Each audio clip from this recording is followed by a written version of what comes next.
Përshëndetje, ja ku jemi përsëri bashk. Unë sot do të vim me një recetë tjetër, e cila është bukë me brumë të thartuar. Brumin e thartuar e kam përgatitur para 2-3 ditësh, duke u shqyer për ditë me të njëjtat përmasa si mielin ashtu edhe ujin. Po ta shihni, ka krijuar pore dhe brumin është thartuar në mënyrë perfekte.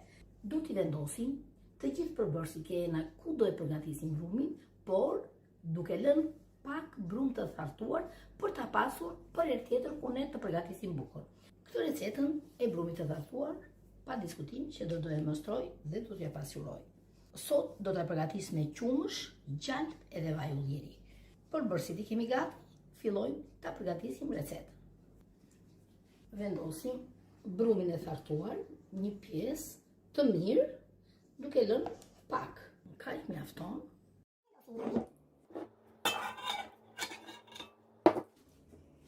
Vendosim qumshin, vendosim kripën, vajin e ullirit,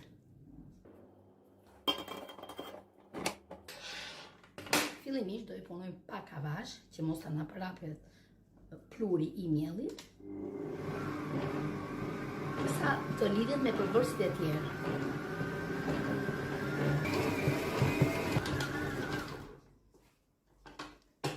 Ta shohim brumin, që na është bërë apo jo, sepse brumin do ta bëjmë pak të butë për bukën. Brumin na është bërë në mënyrë perfekte, e heqim nga makineria tani dhe e vendosim në tavolinën ku do e punojmë. I vendosim pak vaj, që dhe brumi mos të na ngjit fare, pothuajse. Brumi na është bërë super.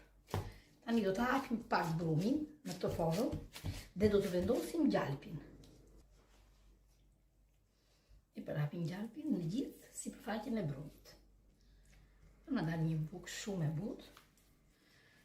Do thoni juve që shumë i ndyrë ka, vaj ulliri ka, gjalp ka.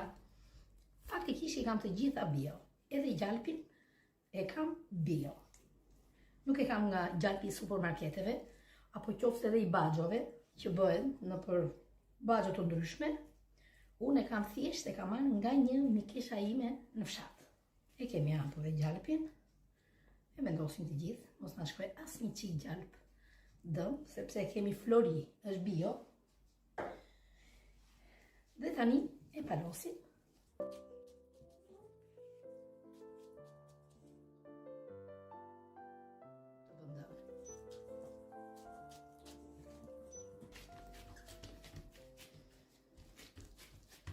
E hapim me një kështu fort, që gjalpi të shpërndahet shumë mirë në masën e brumit, ose në gjithë brumin, dhe fillojmë me palosin përsëri.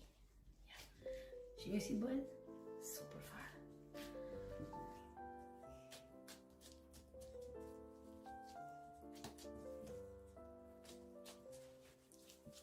E punojmë prap, e mbledhim. Dhe tani e bëjmë në një formë të rumullakut. E mbulojmë këtë qetë, duke vendosur një pecet sipër. Dhe e lëmë në qetësi. Ndërkohë, këtë brumin e thartuar që ne na ngeli, që unë më saktë e hoqa veç, do ta vendos në frigorifer dhe do ta nxjerr kur unë do të përgatis bukën tjetër. Dhe aty pasaj do të ushqej me miell edhe me ujë, duke lënë disa ditë për të krijuar një brumë tjetër të thartuar për të bërë bukën e radhës. Unë kam një matës kohe dhe do ta vëm në 40 minuta. 40 minuta. E vendos tu. Dhe kur të më japi sinjalin e zile, sepse merrem me punë, harrojmë se kemi të kontrolluar kohën, edhe kjo më sinjalizon që koha ka ardhur për brumin. E shohim. Që shihni, brumin e ka ardhur në mënyrë perfekte. E mbledhim duke e tërhequr dhe duke e mbledhur në qendër. Përsëri e mbledhim një 2-3 herë në këtë formë. punojnë kështu, duke hapur me plumb të tuarve dhe përsëri e mbledhim në këtë formë.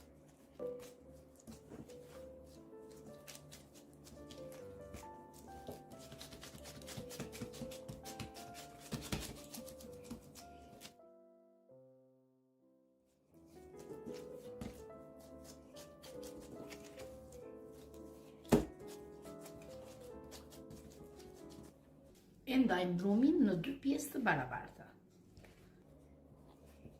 Unë do t'i vendos në këto 2 tavat. Do të vendosim një letër pjekje, i ndajmë në 2 pjesë.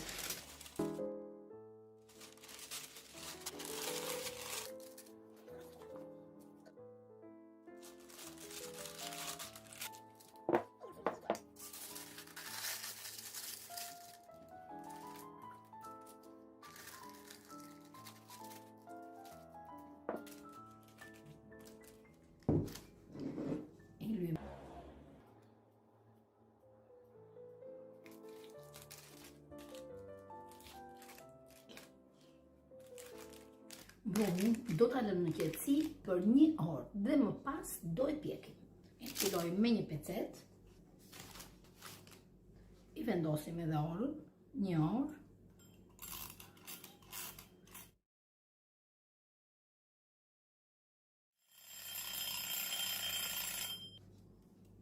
Kam harruar edhe koha e pushimit të brumit dhe tani do i vendosim për të pjekur. Ta shihni, shiko sa ka ardhur. Do ta vendosim në furrë. Do ta pjekim në temperaturën 200 gradë në furrë të parangror, por në këtë temperaturë për 35 minuta. E spërkatim me pak miell.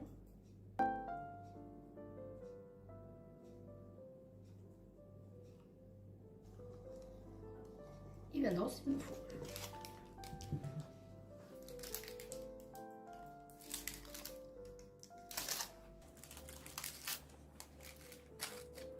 Pjekja e bukëve ka përfunduar dhe na është bërë perfekte nga jashtë dhe buka na ka ardhur shumë mirë. Tani do të lëmë të ftohet dhe të shohim se si na janë pjekur brenda.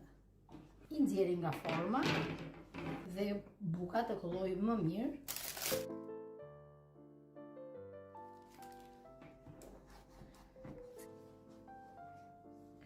Buka na ftohur plotësisht dhe pjekja na është bërë në mënyrë perfekte.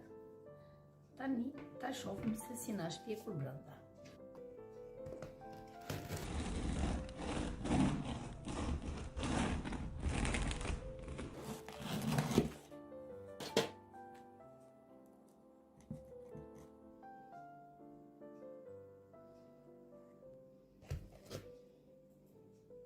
Pjekja na është bërë në mënyrë perfekte. Dhe ngjyrën e ka marrë shumë bukur dhe buka ka kulluar. Super.